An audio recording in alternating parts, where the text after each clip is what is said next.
पूर्व क्रिकेटर और भारतीय जनता पार्टी के सांसद गौतम गंभीर को जान से मारने की धमकी मिली।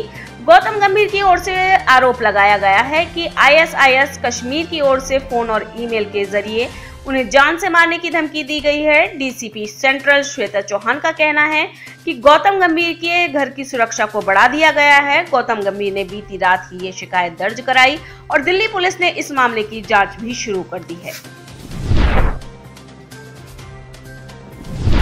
यूपी चुनाव को लेकर समाजवादी पार्टी और राष्ट्रीय लोक दल के बीच गठबंधन की राह तैयार। आरएलडी चीफ चौधरी जयंत सिंह ने पहले भी ये साफ किया था कि वो सपा के साथ गठबंधन कर चुनाव लड़ेंगे। इसी को लेकर कल मुलाकात हुई जिसमें सपा और आरएलडी में सीटों को लेकर सहमति बन गई है। आरएलडी 36 सीटों पर चुनाव लड़ेगी। आरएलडी 50 सीटों की मांग कर रही थी। सूत्रों की माने तो जयंत और अखिलेश के बीच एक बार और गठबंधन की बातचीत होगी। भारत सरकार सभी निजी क्रिप्टो करेंसीज को बैन कर सकती है।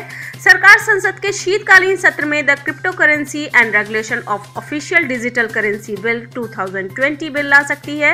इस खबर के आने के बाद मंगलवार को बिटकॉइन में करीब 15%, इथेरियम में 12%, टेदर में करीब 6% और यूएसडी कॉइन में करीब 8% की गिरावट देखी गई। प्रधानमंत्री नरेंद्र मोदी 25 नवंबर को राष्ट्रीय राजधानी दिल्ली से सटे उत्तर प्रदेश के गौतम बुद्ध नगर जिले में नोएडा इंटरनेशनल एयरपोर्ट की आधारशिला रखेंगे।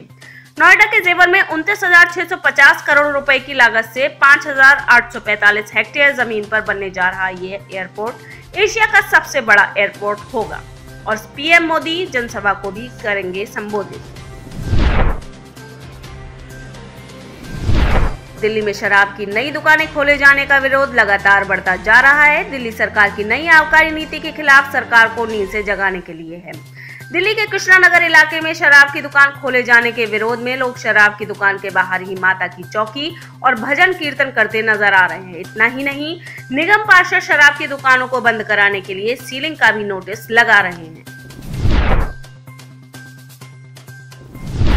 देहरादून में देवस्थानम बोर्ड के विरोध को लेकर एक बार फिर तीर्थ पुरोहितों ने अपना विरोध प्रदर्शन शुरू किया। मंत्री सुबोध उनियाल के आवास के बाहर शीर्षासन करते हुए तीर्थ पुरोहितों ने कहा कि सरकार अपने तय वादे को भूले ना। यह बिल त्रिवेंद्र सिंह रावत सरकार के कार्यकाल में चारधाम देवस्थानम प्रबंधन अधिनियम अस्तित्व में आया था।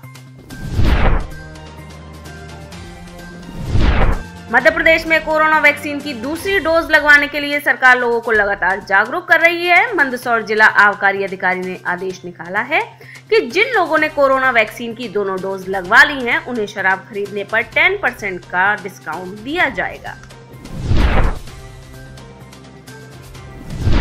झारखंड के दुमका में एक 9 महीने की गर्भवती महिला की मौत के बाद दावा किया जा रहा है कि महिला की जान कोरोना टीका लगने के बाद हुई। डॉक्टर गौरव सोरेन ने भी सरकारी दस्तावेजों में मौत की वजह वैक्सीन के साइड इफेक्ट बताया है, जबकि चिकित्सा प्रभारी डॉक्टर एम सोरेन ने सिरे से नकार दिया।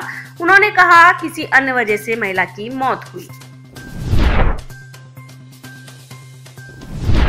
एक 37 वर्षीय महिला ने मशहूर फुटबॉलर डिएगो माराडोना पर रेप का आरोप लगाया। महिला का कहना है कि 20 साल पहले जब वो नाबालिग थी तब माराडोना ने उसके साथ रेप किया था। महिला का नाम माविस अल्वारेज है और वह क्यूबा की रहने वाली है। उसने सोमवार को मीडिया के सामने अर्जेंटीना के डिएगो माराडोना पर रेप, हिंसा, दुर्व्यवहार और इच्छा के विरुद्ध उसे पकड़ने का आरोप लगाया है।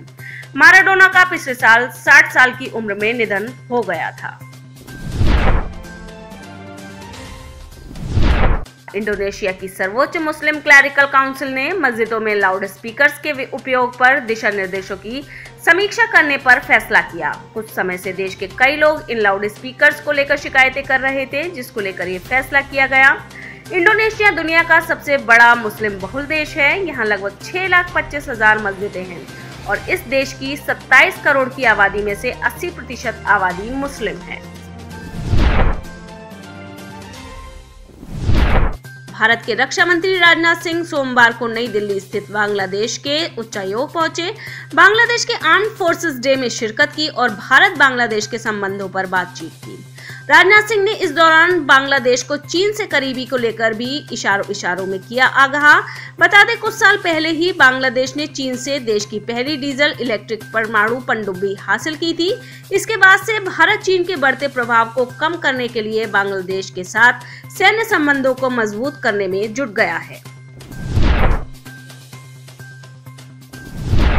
कई यूरोपीय देशों में कोरोना की वजह से एक बार फिर हालात बिगड़ने लगे हैं। स्थिति को काबू करने के लिए ब्रसेल्स में कई देशों की बैठक हो रही है, जिसमें कोरोना को कैसे रोका जाए इस पर चर्चा हो रही है। WHO की चेतावनी है, अगर प्रभावी कदम नहीं उठाए गए तो कुछ ही महीनों में 5 लाख और मौतें हो सकती हैं।